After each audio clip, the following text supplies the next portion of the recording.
little goodies from the 12 by 12, which goes through the AA process in a little bit more depth and slightly altered language and track. Step 11 is about prayer meditation. We sought through prayer meditation to improve our conscious contact with God as we understood Him, praying only for knowledge of His will for us and the power to carry that out. This is like towards the end, after you've gone through most of the steps and clean house and everything else. But a lot of people, prayer and meditation are our principal means of conscious contact with God. We AAs are active folk. It goes through this, like talking about people who didn't believe in God or who are agnostic, which is, fairly common. And bigger picture, the concept of God and religion and all this stuff is a much bigger conversation. Some of the groups actually like focus on, you can find step groups that focus on these kind of specific things, especially with everything that's online now. It's crazy, but this, towards the bottom of the second page, I'm just going to read this out because it's really freaking good. It says, those of us who have come to make regular use of prayer would no more do without it than we would refuse air, food, or sunshine, and for the same reason. When we refuse air, light, or food, the body suffers, and when we turn away from meditation and prayer, we likewise deprive our minds, our emotions, and our intuitions of vitally needed support. I can testify to that. and many people that I've seen go back out and hit bottom again or lose their fucking lives, this is the first thing to go. Prayer and meditation is always the first thing to go. Push it aside, but eventually stop doing it, and then stumbling down and out. As the body can fail its purpose for lack of nourishment, so can the soul. We all need the light of God's reality, the nourishment of His strength, the atmosphere of His grace. To an amazing extent, the facts of AA life confirm this ageless truth. There is a direct linkage among self-examination, meditation, and prayer. Taken separately, these practices can bring much relief and benefit, but when they are logically related and interwoven, the result is an unshakable foundation for life. Hallelujah. Hallelujah. Hallelujah. Now and then we may be granted a glimpse of that ultimate reality, which is God's kingdom. And we will be comforted and assured that our own destiny in that realm will be secure for so long as we try, however falteringly, to find and to do the will of our own Creator. We don't have to be perfect, man. We don't have to be perfect, and that's a big thing that people struggle with on the spiritual path, especially initially or before getting into it, is this feeling like we have to be perfect or God wants nothing to do with us and will want nothing to do with us, because we hear such things, through religion, through pop culture, and often through our families, especially if we've been through, a lot of trauma and such. Perfectionism. God doesn't demand that. God doesn't demand anything from us. God requests that we try to do right, and that we clean up our freaking messes. That's it. As far as I can tell in my time here. As we've seen, self-searching is the means by which we bring new vision, action, and grace to bear upon the dark and negative side of our natures. It is a step in the development of that kind of humility that makes it possible for us to receive God's help. Yet, it is only a step. We will want to go further. We will want to know the good that is in us all, even in the worst. We will want the good that's in us, even the worst, to flower and grow. Most certainly we shall need bracing air and an abundance of food. But first of all, we shall want sunlight. Nothing much can grow in the dark. Meditation is our step out into the sun. How then shall we meditate? And then this page 99 of the 12 by 12, it's step 11. And then this is a really good, I actually mentioned this book a few weeks ago. I was talking about the Bhagavad Gita and the Upanishads, Eknath Easwaran.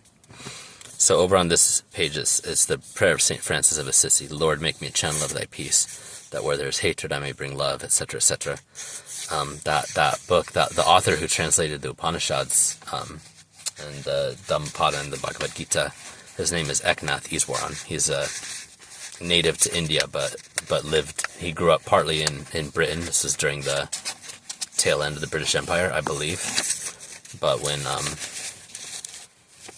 so he spoke fluent English and realized there was a giant freaking hole in his soul, and he didn't have quite that language for it quite at that time. But as he dove into the native religions and the Sanskrit and stuff back in India, he began discovering such, because this was in the 1800s or 1900s and late 1800s, I think, through early this century, and as much about science and rationalism and reason, the age of industry and empire and everything else, of the Industrial Revolution of the last couple hundred years. But the soul, the spirit, the nourishment of God was and is so often missing when we pursue only half the path. Reason is great. The rational mind is fucking great. It's a magical, wonderful power. It's a powerful tool. It's a powerful tool. But when we allow it to be our master, it creates a lot of problems, invariably. Anyways, Eknath Easwaran, he's got a book called Meditation, and the whole freaking book, if I remember, it's been a while since I read it, is a breakdown of this prayer of St. Francis of Assisi. So even though I would debate whether it's actually about meditation per se, it does feel more prayer-oriented-ish. But through yoga and through the Indian traditions, you can find lots and lots and lots and lots and lots of great instruction on many kinds of meditation. Same with Buddhism, etc., and all the Eastern religions and traditions. But that's so funny. I forgot that was actually in this book. I forgot that was in the 12 by 12. It's a good prayer, and I love St. Francis of Assisi. He's one of my favorites. He, if you see the number 1220. I think it's 1224, which is also one of the numbers that references Michael, Archangel Michael. That's when he started the one of the first monasteries in that order, the Franciscan order, which is one of the biggest branches of Christianity for the last 800,000 years or whatever. They had a lot of monasteries. St. Francis is a really cool guy, though, the patron saint of animals. He's the one that you'll see wearing green, and oftentimes see little statues of him in the garden and stuff like that. He was well known for all of that. But that prayer of St. Francis of Assisi is very, very powerful. But be careful what you pray for. Be careful, because God will answer. And when you ask to be an instrument of his peace and love, you might end up in some of the darkest places, not only in your own soul, but in the fucking world.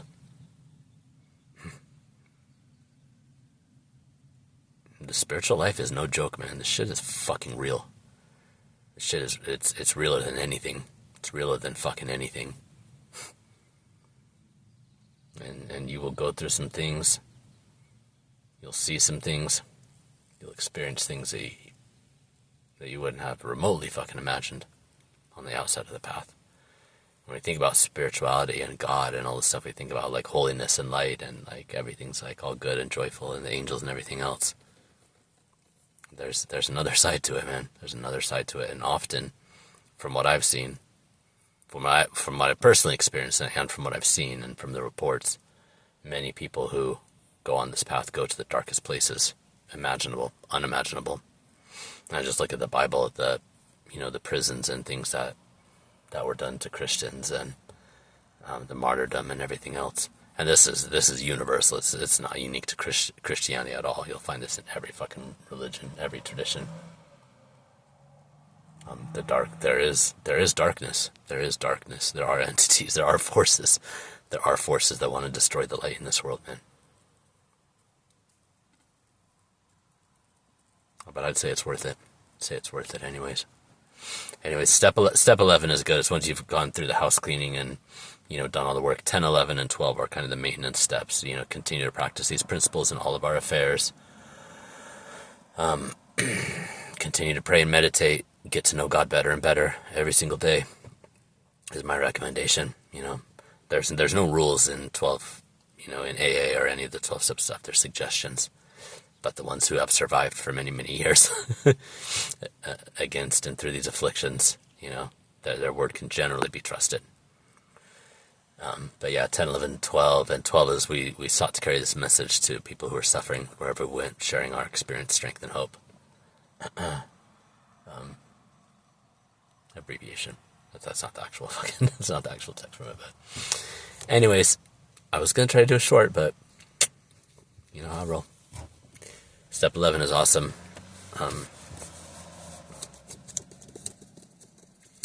The big book and the 12 by 12 needs to be updated. I think this is one of the projects I've thought about working on over for many years now, probably 7 or 8 years since I started thinking about this.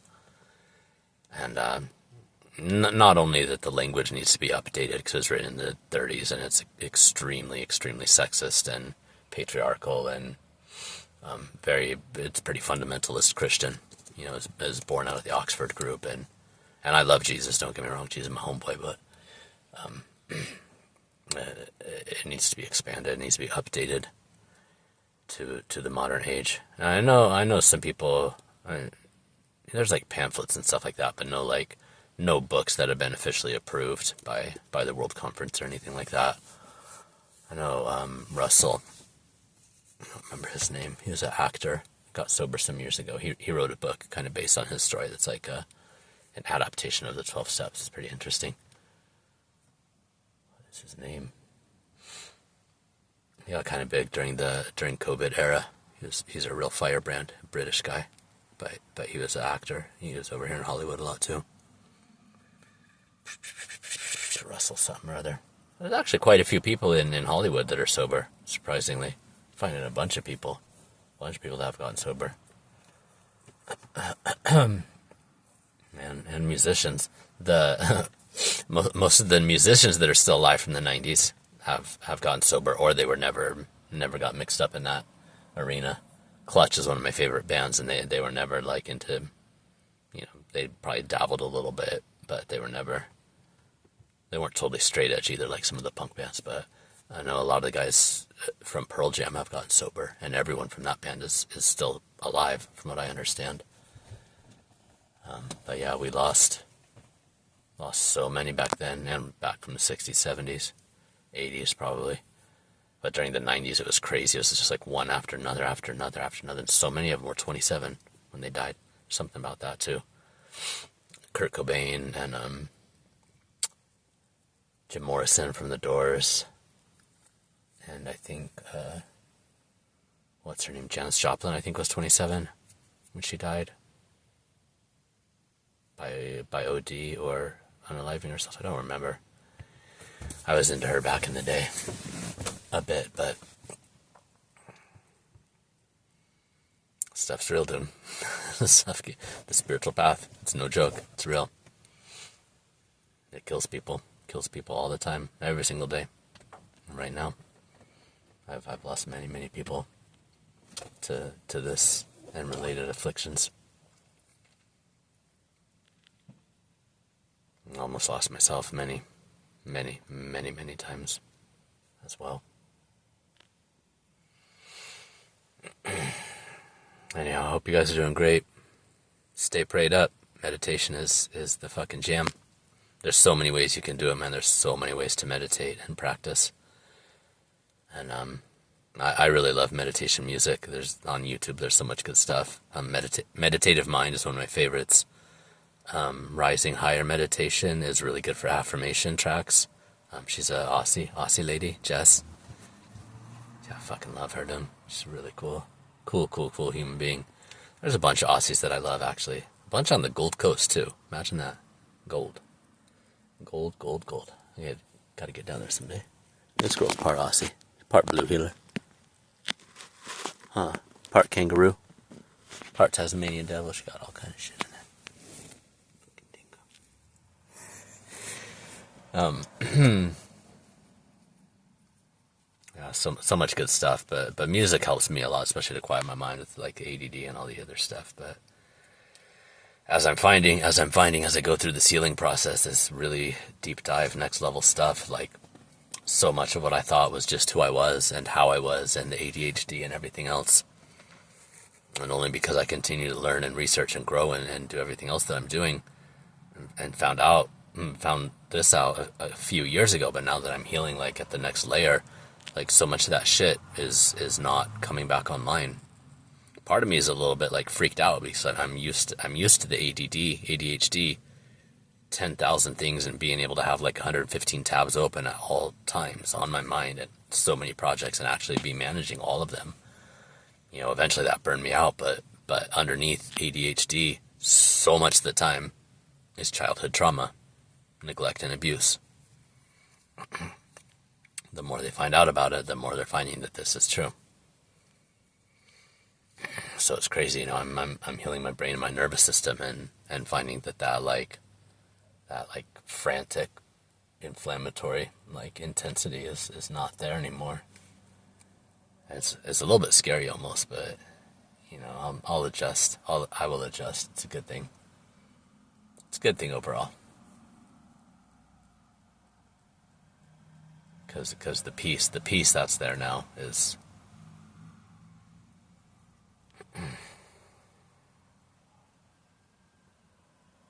it's significant. It's worth it. And I got a long ways to go.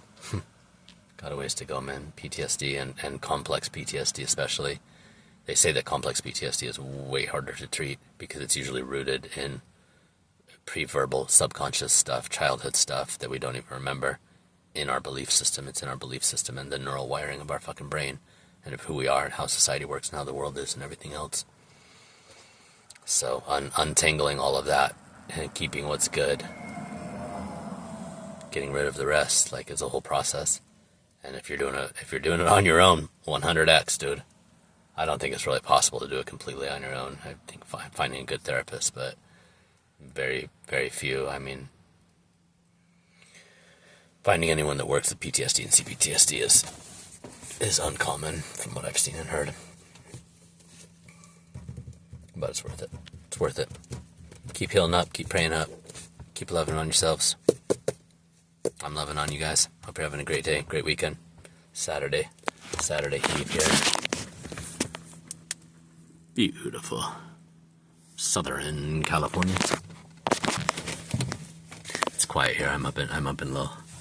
Putting out some flyers for my business. Quiet neighborhood with cul-de-sacs. That's so nice, man. So nice. I live in East LA. It's just like over it. Get me to the hills.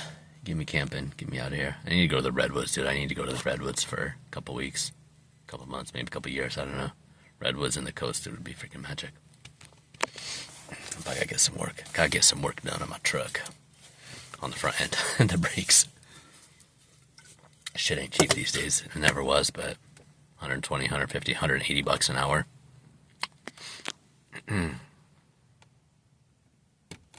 But God will provide. She always does. Love you guys. You say bye.